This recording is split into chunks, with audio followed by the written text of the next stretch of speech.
Welcome to Contemporary Retirement. Contemporary Retirement is a public interest program focused on the retirement community. Every program has segments on legal, financial, and health issues affecting the retirement community.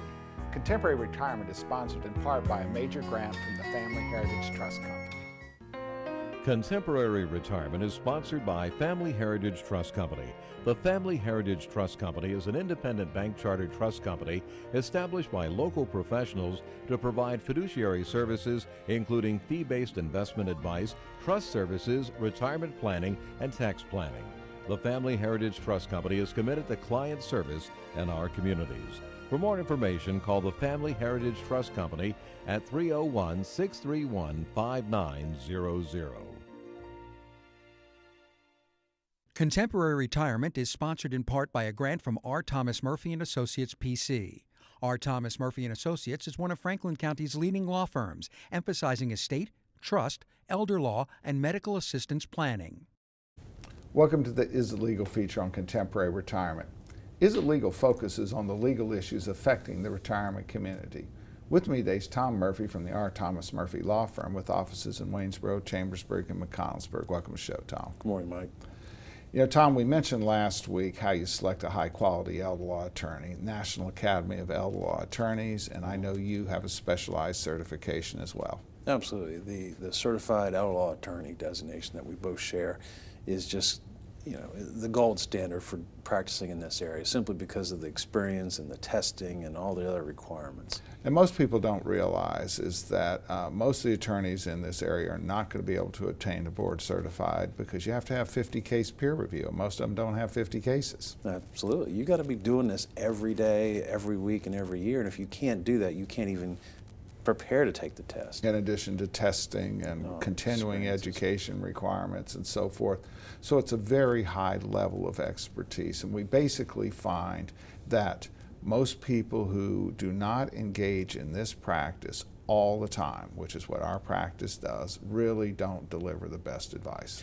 Well, it's more of a generalization. I mean, there's a general awareness that there is this body of law and regulations, but if you don't deal with it every day and interact with the government agencies overseeing it, you don't understand the nuances that are really critical for delivering service for clients. So we deal with the highest level of sophistication in dealing with this regulatory environment. Have you ever seen anybody in a nursing home employment at any level that is board certified? No, never. Never. No, not going to have it. It's just not going to happen. And so people don't realize is that, frankly, we're much higher qualified than anybody at the nursing home. Oftentimes when we're dealing with government agencies, we are dealing with people who are new hires into that environment. We don't find most of them evilly intended or anything, but it takes a while to get them up the learning curve on this stuff to be able to do jobs and understand the exposure, because frankly their training has been there's nothing you can do. And the single message that we always pound is you always have options, and those options are almost always significantly better than what you're being told. Oh yeah, especially when the option they're giving you is you got to spend all your money and then we'll help you and do a free application after you spend $100,000. Absolutely unnecessary. And one of the things that we talk to people about, and this is the struggle that we are confronted with in this practice, you talk to your neighbors. They say, it's all over now. There's nothing you can do. You should have done something 5 years ago. How often is that statement true? No, not ever, usually in our experience. Whenever we hear that, I know that someone's telling them some nonsense and they don't know what they're talking about. More than 95% of the asset transfer strategies we engage in, we do not engage in until after the person is in the nursing home. Exactly. Yet no matter who you talk to in this system, government agencies, discharge planners, nursing home types, they're all telling you, you can't do it. Right, and it's the prime time to do it, because now you've got the problem. Probably doing it beforehand is going to create more problems, but once you do have that serious long-term care issue, then you can engage in these strategies. Particularly married couples, we're not going to tell anybody to make a transfer early. Which one of them's going in a nursing home? Yeah, they usually tell me she is. So yeah. And the other problem is that transfers by married couples are just completely unnecessary in most cases, because all of the assets are protected anyway. Those transfer strategies your friends, neighbors, and relatives are telling you to do is going to foul this thing up. Absolutely. And since you don't have to do it, thinking about it and engaging it creates a problem where there wasn't a problem to begin with. And, it's just unnecessary. And it all comes back to this complete environment of misinformation. Friends, neighbors, relatives, sitting stone cold silent by government agencies, discharge planners, and nursing homes that know that these options exist, but they don't share them with anybody. Right. The options exist because they're written in law and statute and regulations, and so it's not like we're making it up. It's there for people's protections. Tom, as always, thanks for taking time to appear on the program. You're welcome. More from Contemporary Retirement after these messages. Few things in life are as important as family. Leave your insurance worries to us. Write Gardner. Call or visit our website to learn how we can make insurance simple and more affordable. Every life that meets its end leaves a heart for love to mend. Sister, brother, family, friends are left to carry on. When the loss seems more than you can bear, it's nice to know that we'll be there at Double A Fiery Funeral Home. We care.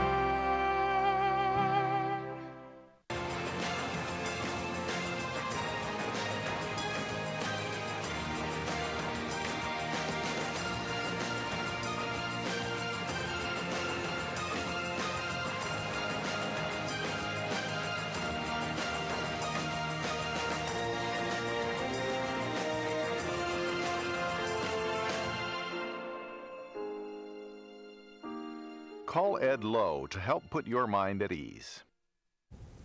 Welcome to the special guest feature on Contemporary Retirement. This segment focuses on various issues which are of importance to the retirement community. With me today is Matt Hurley from Matthew Hurley Auctions. Welcome to the show, Matt. Thanks, Mike. We spend an awful lot of time having to deal with change of life with people, whether it be downsizing their house or perhaps the passing of one spouse or both, the last of the two. And it's very interesting. One of the great things that we hear about every day is people complaining about probate. And the number one complaint that we have about probate is it takes too long, and it's all these difficulties, when in fact in all of the 4 states that are in our viewing area, probate is very simple, very efficient, inexpensive, and the number one holdup for getting an estate resolved or getting a trust resolved, making no difference whether it's a trust or estate, is getting rid of that house, breaking down that house. That's right. It's overwhelming, confusing. Where do I start? And so we'll see people say, well, we had probate and it took 3 years. It only took 3 years because the kids couldn't get off their duffs and get that house broken down. Yeah. What they do in 3 years, we'll do in 3 days. It goes really quick. All right, so whether it be downsizing or whether it be the passing of a loved one, let's talk about what that process might look like. So oftentimes, the family will be stymied, they won't know what to do. And I oftentimes ask people, do you have a house full of furniture? Yes. Do all your siblings have a house full of furniture? Yes. Do you want another house full of furniture from your mom? And the answer is uniformly no. Yeah. So well, then most of that stuff is going to have to be dealt with. Yeah. I met with a family the other day, and I was showing them how we do auctions online, and they were saying, people sell family albums? I said, their children don't want it. And so it's amazing, but the children just don't want it, or they have all they need. And so we'll take care of all that. So when they're looking at mom's house, you're looking at a 60-year-old child. They already have a house full of furniture. In the back of their minds, they're also thinking about downsizing themselves. That's right. It won't be long, and they'll be ready to do the same thing. So more often than not, even if you had 3 or 4 kids, each one of them is going to want 3 or 4 things that is reflective of their family history or personal importance to them. And then after that, it doesn't matter what it is, they're not terribly interested. Yeah. People don't realize how much they accumulate over 60 years. If you think about it, if you're bringing one thing a week into your house, over 60 years, that's a lot of stuff.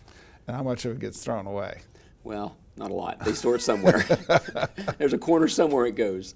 All right, so one of the great things that we work with your operation is that you will come in and we sort of say you create 4 piles. Mm-hmm. Obviously, the first one's personal, second one's trash, the third one is valuable to goodwill, but not valuable to anybody else, and then your pile. Yeah, those items we can sell and have value and can create some value for the family. And one of the challenges here is that in my generation already, I have no sense of what the buyers are actually buying. And it's changing so quick, Mike, it's unbelievable. What was really valuable 10 years ago now are things that people really don't want. And things I threw in the dumpster 10 years ago are now the hot items. It's amazing.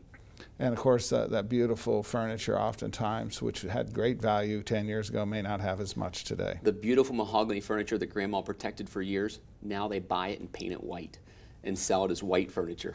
It's amazing. And of course, you know, the glassware. Yeah, not a real high dollar item anymore. Wedgwood. Yeah, same thing. And of course, our favorite, kindling. That's right, Lungberg baskets. It's unfortunate, but you know, so the reality is that the buyers are not people in my generation over 65. It's people who are 45, and their tastes are completely different than what I would have bought 20 years ago. Yeah, that's right. All right, so what's rule number one? Don't throw anything away. And I have rule number two. Don't throw anything away. Number two is just leave it where it's at. I went in a house 2 days ago, and they took everything out of every closet, every cupboard, and put it in boxes and set it in the living room. I couldn't see anything, and then to sell it, I have to take everything back out. And so rule number one is don't throw it away, but rule number two is just let it sit. Well, and most of the time, Grandma, you know, positioned that particular item in its best possible position, made it look the most valuable, you know, the most impressive, and as a result of which, leave it there. That's where it shows. That's where it's going to look the best, show the best pictures, best value. All right, so then, you know, then tell us quickly about how that internet function works. Okay, when we come in, we'll photograph everything, put it online. People can view it from their home, from their cell phone, from their computer, from their iPad, anywhere in the world. And they can bid 24 hours a day. And that'll stay on for 2 weeks. So rain, snow, we love rain and snow. Competing auctions, which used to kill you. Doesn't make a difference. Because they're going to bid at midnight, they're going to bid at lunchtime, they're going to bid any time they want. And then there's also site-specific stuff. I know you shared with me Lancaster glass, for instance. Not going to bring much in our area, but people from Lancaster like it. it. All right, big difference. All right, well, we got this little piece this here. This is my favorite, Mike. All right, well, let's talk a little bit about it. 20 years ago, this would have never made it to the auction. It would have gone in the dumpster. But I took my son to a backyard auction, not one that we did, but just a backyard auction a week ago. And when we got there, he was the 18th bidder. So we're in the backyard, there's only 18 people there. As opposed to 10,000 potential That's right. bidders, So my son, who's 17, thought, I'm going to make some money today, Dad. And so he bought this lamp for $1. And I think this thing is the ugliest lamp. But I walked into my office carrying it, and the girls in my office are from 25 to 35, and they're all like, that's awesome. And I thought, this is ugly. But I looked it up online. I found one for $125. My son paid $1 for it at a backyard auction. So the difference is 18 bidders versus 14,000 bidders. And rule number one. Don't throw anything away. Matt, as always, thanks for taking time to appear Good to on be the here. program. Thanks. More from Contemporary Retirement after these messages. Tranquility at Fredericktown Assisted Living and Memory Care provides a warm, home-like atmosphere that promotes daily life enrichment. At Tranquility, our medical director is a geriatric physician. Our professionals support and understand the various stages associated with Alzheimer's and dementia. We have on-site physical, occupational, and speech therapists, as well as around-the-clock licensed nurses. For more information, give Tranquility at Fredericktown a call today, because everyone deserves great care. Let us do the caregiving so you and your loved one can embrace life again.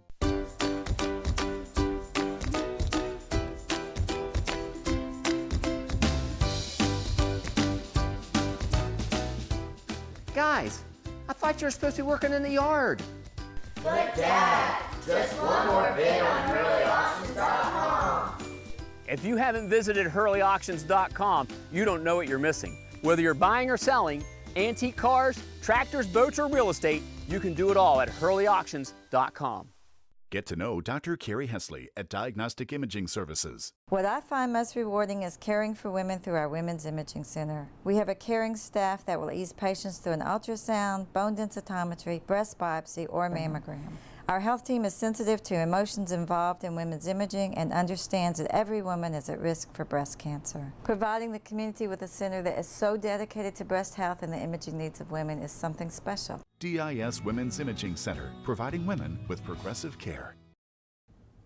Welcome to Contemporary Health Scene. Contemporary Health Scene focuses on the health issues affecting the retirement community. With me today is Dr. Robert Mazzei, who is the medical director of the Laser Vein Institute, which is associated with Associated Radiologists. Welcome to the show, Dr. Mazzei. Thanks, Mike. Thanks for having me. I also know you're board certified radiologist, but also board certified in vein disease. What's that all about? Well, just to demonstrate extra level of competence, there's additional training and certification by the American Board of Venous and Lymphatic Medicine, which I've achieved recently. Okay, now first of all, kind of describe what is vein illness. How does it manifest itself? Well, the most common manifestation are the veins that you can see bulging in the lower extremities. All right, so tell us how veins work. Well, veins are tubes that carry blood back to the heart, and when they go bad, they stretch and the valves stop working properly, and that's when the symptoms begin. All right, so let's talk a bit. Obviously, you know, if you're standing up, the blood's going downhill. Not too hard to figure out how to get it to go downhill, but obviously somewhere in this process it has to go back to the heart. Mm-hmm. How does that valving work? Well, when everything's working properly, the muscles in the leg and the tissues pump the blood towards the heart, and the valves prevent the blood from going back down the leg. But as we get older, and sometimes for genetic reasons, that pump mechanism fails, then the veins dilate and become symptomatic. All right, so what does it look like? It can look like various things. You can have veins that are just bulging under the skin. That can be the first sign. So you have smooth skin, but now you got a bulge sticking out. That's right. And in more advanced disease, you can get swelling of the leg. You can have skin changes. Some people think they have eczema because it does look like an eczema. And in the worst case, the skin can break down and one can develop an ulcer. All right, let's have Director Greg pull up a couple of pictures here. And so what we see here, so that's what we're talking about right here. So this is a leg that obviously the blood is not flowing back up and it's collecting in the veins. Right, and there's large bulging varicosities, there's skin changes. This is fairly advanced disease. There's everything on this patient except an ulcer. All right, and so this is caused by the blood not flowing back up the way it's supposed to. That's right, and even though symptoms often manifest lower in the leg, the problem typically starts up near the groin where the vein starts. All right, so now is this that same leg? That's the same leg about a month later after we closed the vein that wasn't working. All right, so now you close a vein that's not working. What happens to the blood? Well, there are many veins in the legs, and the body is an amazing thing, and the blood just reroutes itself into healthy veins. And the bad vein that is treated with the laser just closes. All right, now in the past there was a fairly gruesome treatment. What was that called? Well, vein stripping was the standard for many years before we had technology like small lasers on a catheter, and that typically involved days in the hospital and was generally unpleasant. And so they actually pulled them out. They would actually rip them out. That's right. They would could hook not onto be them. Very comfortable. No. Okay, so what happens today? Well, today it's like having an IV catheter placed in the vein, and on that catheter we have a tiny laser that I advance up the vein to the trouble spot. That typically doesn't hurt. Patients don't feel that when the catheter is moving. And we turn the laser on and slowly pull the laser out. It heats up the vein and causes it to close within a short time. Now, when it says it doesn't hurt, most of the doctors that tell me it doesn't hurt are speaking as if they studied it in a book, but in your case, it's personal. Well, one of the reasons one thing that got me interested in vein disease is I had the procedure myself on my left leg probably about 10 years ago. And yeah, it truly doesn't hurt. The most uncomfortable part is just having the numbing medicine. The numbing needles, you can feel a little bit like any procedure, but it's very minimal. All right, so it's not one of these, it doesn't hurt, I read it in a book. No, I've lived it. All right, and part of the challenge here is that sometimes people think that this is just a cosmetic treatment, but tell us what really happens if you fail to address these issues. Well, this is certainly a medical disease, and left untreated, you can get skin breakdown, leg swelling, ulceration, and in severe cases, blood clotting. As we showed in that picture, that had to be a heck of a lot more comfortable than the second picture a month later. Yes, it's very satisfying work to do because most patients, like the patient that we showed, feels much better in a very short time and are very happy they've had the procedure. Do the person have to go through their physician to access the Laser Vein Institute, or can they direct refer? I get patients, both. Actually, most of my patients are self-referred, but we're happy to work with referring physicians as well. And because it's a medical treatment, then is it normally covered by insurance? Yes, you know, depending on most insurance companies do cover these procedures as long as we demonstrate the appropriate abnormality on ultrasound. Okay, and obviously that's what you do. Yes, exactly. Well, Dr. Mazzei, I want to thank you for taking time to appear on our program. Thanks for having me. Thank you. Thank you. More from Contemporary Retirement after these messages. The Community Foundation has helped create signs of community strength for more than 30 years. Scholarships assist with post-secondary education, and grants support programs throughout Frederick County. Making a big impact. Because of generous donors like you. Add your sign of community strength by creating a fund that supports the causes you care about. Albright, Crumbacker, Mal & Idtel are a full-service firm that provides elder care services including managing incoming bills, bill payment, depositing checks, balancing bank statements, and preparing, planning, and filing personal tax returns. Put your mind at ease and call us today.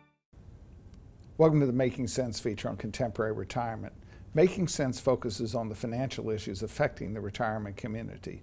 With me today, Sandra Miller, Senior Vice President, the Family Heritage Trust Company. Welcome to the show, Sandy. Thanks for inviting me. You know, Sandy, as you talk about financial services operations, first of all, when you hear Family Heritage Trust Company, there's a perception that you have to have a trust in order to do business with the trust company. Well, that's not accurate. You can have investment management just like at a brokerage firm. You can have revocable trust where you're in charge of the money. It just passes, you know, according to what the trust document says. We'll help you manage that money. You can have IRA accounts. We sometimes will have small business owners open their own 401k accounts. So we have a variety of opportunities as investment management. And we also do act as trustee if you want to have a will where you need a corporate trustee. And it's very interesting because we'll write wills, or lawyers will write wills. It'll name the trust company as a trustee, perhaps for a special needs child or someone else who cannot serve in that role. And the client looks and says, well, how much money do I have to put in it today? Well, you don't really have to fund the trust until the money becomes available. So if you're going to fund the trust under the terms of your will, when you pass, then the money comes to the trust account. So you don't have to have an account immediately if you want to develop that relationship. That's exactly right. You can name us as trustee and not open an account. And one of the differences is they say, well, my brokerage house does that or my insurance agent does that, but the trust company has a special relationship with its customers. Describe that term and what it means. Well, we have what is called a fiduciary relationship, and that's a fancy word meaning we have to only work in the best interest of our clients. So if it works for the client, then it works for us, and we're not trying to push product that would make us a commission. If the appropriate investment for a client is something that we feel is in the best interest of the client, then we advise the client and proceed based on the fiduciary responsibility. So your fees are not based upon the investment that the client has. It's just a small percentage of what they own on an annual basis, and it doesn't matter what it is that they're invested in. You're there to help them make the best decision. That's correct. We, under the law, are required to only do what is right for the client, regardless of whether we make money or not. And our fee is an annual fee, regardless of whether the client does any transactions, few or many. It's an annual fee, and it's middle of the pack, so to speak, with the rest of the trust companies. And the only way you make more money is by increasing the value of the account to the client. Yes, and that's the prime directive for us is to make you more money as the client, and through our investment management skills and the platforms that we offer to our clients. So as your market value goes up, as a percentage of that market value, our fee would go up commensurate with that. So if you went up 10%, our fee would go up 10% then. Basically. But of course, then you have caps too, in which there's volume discounts, which Exactly. very few other investment advisors have. Yes, if your account is between 0 and 500,000, there is a 1.25% annual fee. Above 500,000 up to 1.5 million, it drops to 1%, and then above that, I like to say, you tell us what you want to pay, we'll negotiate. So the reality is, and the fact is that covers basically all-inclusive fees for the management of it. And many times I have people say to me, well, yeah, but I have a mutual fund, they're free. Oh, of course, all mutual funds are free, but have you actually looked at the charges that the mutual funds have embedded in those very thick prospectuses? There's always boats that they have, or the airplanes they're flying. Right, exactly. Somebody's got to pay for them, and it's you and me as an investor in those funds. There's internal management fees, and sometimes there's fees to get in, sometimes there's redemption fees, so there's always a fee, and don't let anybody kid you, there is no free lunch. Well, one of the challenges here is that if you want to know the fees of the trust company, how difficult is it to find out? Well, you call us up and we'll send you a fee schedule. And is it disclosed in the regular application form? Exactly. As we open an account, or in talking about opening an account, there is a printed fee schedule which we show to the client, which details what I've just described as the breakpoints and so forth. And yet, when you're dealing with non-fiduciary product salespeople, can you figure out the commission that got paid on the sale of that annuity? Hardly. You're going to have to trust that that individual is going to tell you that they're going to take 5, 7, 8% of your money and put it in their pocket, and then invest the rest. And then oftentimes they come with guarantees, but the guarantees are voided if you take the money out early, which really means there is no guarantee. Right. There's stipulations, and you have to read the fine print. As always, Sandy, thanks for taking time to appear on the program. My pleasure, Michael. Thank you from Contemporary Retirement. Remember a more carefree time? Leave your insurance worries to us, Wright Gardner. Call or visit our website to learn how we can make insurance simple and more affordable.